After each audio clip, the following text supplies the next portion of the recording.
What's going on, people? All right. So, I'm about to get some rest. Um, right now, I know I haven't been showing my face for a little bit. So, I don't want you thinking that I got beat up by a squirrel as I was on my way to work, or as I was leaving work, a squirrel jumped out of a tree and beat me up. No, that didn't happen. I'm still good. I want to tell you about some dreams though, because I am a little stressed out. I got another interview tomorrow, literally across the street from the place I went to Monday. If this place offers me employment, because they're paying 15, the other place is paying 13, I'll just take this, and I will leave the place I'm going to tonight, because it's wasting my time. It's not a lot of money, and everybody there for the most part works like two jobs. Everybody now works like two jobs, but yeah, I'm gonna get some rest. And I would love to work.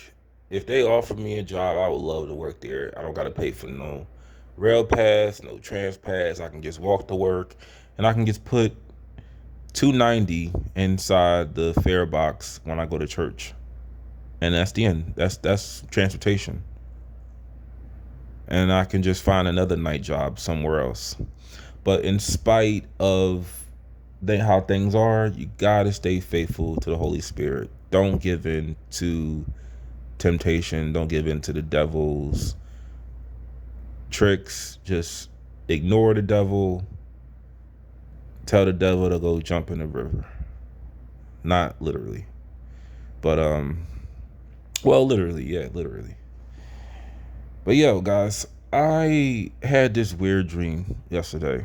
My dad paid for my tuition, and it just didn't seem like something that I would do. Now, I'm going to start school in the wintertime, just when I get my money up more. But I would not allow him to do that, because we haven't talked in like over a year, and I would not want somebody doing anything for me that I don't have a relationship with. So it's like in the dream, he paid for it, and then we started talking again. And the day before that, I had this really this realistic. I talked about this yesterday. So there's like this attorney.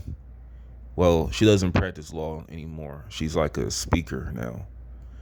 Her name is Haley, and she's like me, right? And she was like a student in high school with me, not in real life, but in the dream. She was a student. She was a student um, with me. I don't know what class we were in together, because she looks like she resembles my biology teacher in 10th grade. But so here's the thing. Her name in my dream, I called her Suzanne, but I got her name wrong. I got her name wrong. Her name actually started, I remember it started with the E. And this was what I didn't understand, but I understood it when I got up. So I thought her name was Suzanne. I confidently said Suzanne, but she didn't feel no kind of way about it, because it's like we were in the mall, right? We were in the mall, and somebody tapped me on the shoulders. I guess she didn't know how to like talk to people. So somebody got my attention, and they guided me to Haley, and she gave me a gift. I guess the gift was a way of the fact that I was nice to her, because people weren't really nice to her. Maybe in real life too, but they weren't nice to her.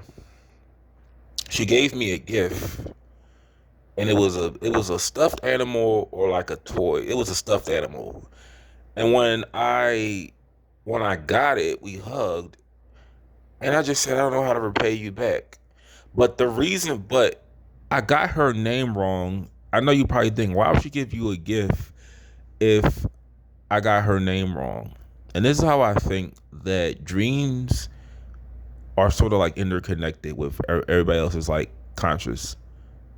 Like, I feel like she knew that I knew who she was. Now, her name was not Haley in the dream, but she knew exactly. She knew that I knew who she was because I watched a TED Talk by her. I watched an interview. Well, she did like a lecture, and I know her story. So I feel like maybe she just gave away gifts to her fans. That's what I got from that. Not that we were friends, that I just talked to her because nobody else did. I feel like the people who knows who she was, like the people, like I guess I was one of the people that knew her story. So that's why. And listen to this, guys. This is the real Jason Arday. Now, yeah, you're probably like, okay, you're putting a white woman over a black British man. Well, at least she is actually who she says she is. This is the real Jason Arday. This is the real one. Now, she doesn't practice law anymore. She was an attorney in Florida, but she actually is. That is her story. Her real story is Jason's story. Jason just hijacked the story, and that's why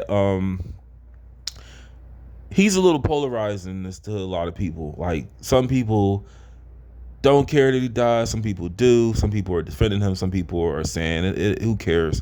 But this is the real Jason Arday. But yeah, her name was Suzanne. I called her Suzanne. I think maybe her name was maybe Elizabeth. I just know I got her name wrong. But yeah, she gave me a toy. But one thing about I'll just say this. I'm not trying to be disgusting. But one thing about not, relieving yourself is your dreams are a lot more, like, they feel real. Like, they feel like the real thing. Like, it's so many times where I'll have a dream, and it's nothing I do like illegal or disgusting in them, but I will have a dream and I will feel like it's the real thing. Like, I remember, I don't even want to go backwards, but I had this dream that I was on a date at a arcade. I never been on a date at an arcade, but I had a dream that I went on a date at an arcade, and I did something embarrassing. But how do I say this? It it was kind of like, it was. I can't. I don't really want to talk too much about that, but everything just feels so realistic when you just don't do anything that God dislikes. Because just remember this, guys, and I'm gonna go to bed. You can't make a baby with yourself. You can't make a baby with the same sex. And you can't make a baby with a toothbrush. Good night.